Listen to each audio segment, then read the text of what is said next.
In this video, I'm going to be showing you how you can get the face spin filter on TikTok. So once you're on the TikTok camera, tap on the effects button there at the bottom left-hand corner. Then you'll be on the trending section, but you want to go to the new section.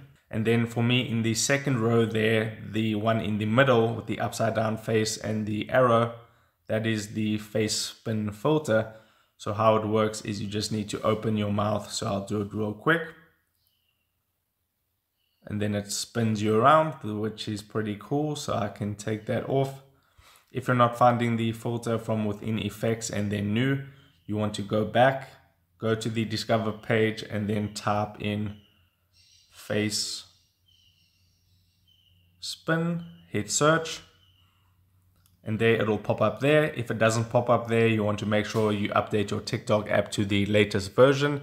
And it also might not show up if it's not rolled out for your specific country just yet, because TikTok filters aren't rolled out to every single country at the same time.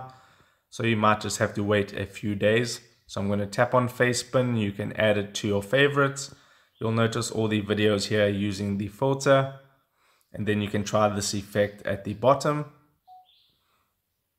And I'll do it again. And that's pretty cool. So you would just put the filter on, open your mouth and then record your video and then just go through the posting process. So that is how you get the face spin filter on TikTok. If this video helped you out, don't forget to like this video and subscribe for more, and I'll see you in the next one. Take care.